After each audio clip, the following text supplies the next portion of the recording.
Good morning, guys.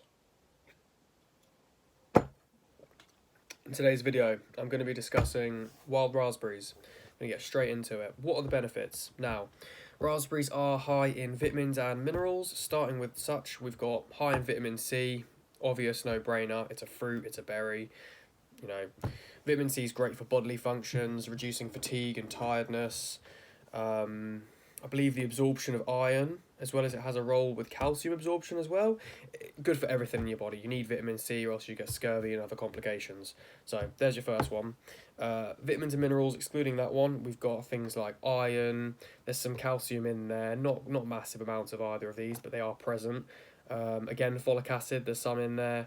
There is vitamin K, all sorts of vitamins and nutrients. You've also got antioxidants, forgot the name of them there. Yeah, so they reduce oxidative stress in the body as well as reductions in inflammation, all great for health and, your joints and all that stuff. It's just good for your body, right? So, excluding the nutrient content of wild raspberries, what are the other benefits? Now, you can find them for free, almost. They're really cost effective for getting fruit because they grow naturally. If you know where to find them, you can get quite a lot reliably at the right time of year, and the only cost is the time it takes you to pick them and the transport to get there. So, whatever it costs you in fuel or time to get there, and the time to pick them is the only cost you incur. Unless, of course, you have to pay to get access to the land, but you don't. They're about in forests and just the right places to look. I live in Norfolk, so I can expect to find them between the end of June and the start of July. So today, I intend to go get some. I'll do a separate video. I need to find out from my friend because we're going to the gym rather shortly, so we should be going straight after the gym. However, if things come up and because we've got wood and stuff to cut as well, so there may not be a second video coming up after this one. However, when I do go pick wild raspberries sometime this week, I will do a separate video on them, talk about what I'm going to do with them, and again, just how much I managed to pick, because I'll weigh it up for you guys so we can see what I got. But yeah, so cost effective, high in vitamins and minerals. So next one from that is pesticides, herbicides, fungicides, general chemical exposure. Now, excluding the rainwater, which is obviously full of pollutants because we don't have clean air these days, and excluding some of the raspberries that I'll be picking, they grow alongside streams and rivers. Unfortunately, in the UK, because our government don't do a good job of making sure the environment's looked after at all, the rivers are in a terrible state, full of literal sewage, so shit, as well as, chemical runoff from farms, agricultural runoff, so pig shit. There's all sorts of nasty stuff in the water these days, which is really unfortunate.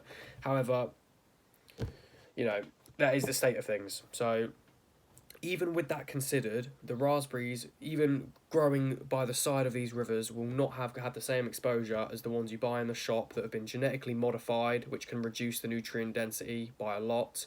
They've been sprayed with loads of harsh chemicals. They've probably been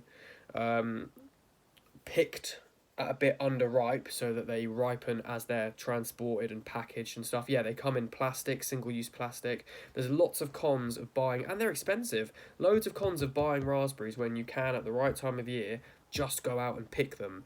Granted, the ones you pick are smaller, and they tend to be, unless you know spots like I do, I went a few places last year to pick them, so unless you know where you're going, you may not be able to get hundreds of grams. But what you can find is healthy, natural, nutrient dense, low chemical exposure fruit that you can pick yourself. You can take your family, you can go on your own, go for a hike. There's loads of different benefits that come with picking your own natural fruit from the wild. It doesn't get much better than that because that is as nature intended. And it tastes amazing. These raspberries they're not even in the same ballpark as the ones you buy in the shop. They're just not. The ones in the shop are bitter, they're bland, they're huge as well. Some of them are like this. That's not how they should be looking. The wild ones are tiny. They're really, really small. They've got a lot of seeds in them, high in fibre. They're really good for you. So, That concludes my short video today, just discussing the benefits of wild raspberries. I'm going to go hit the gym pretty shortly, and hopefully there'll be a follow-up video today, depending how we get on, of the haul, the amount we managed to get. We should find a good amount. So that's my video today, guys. Thanks a lot for watching, and there should be a follow-up.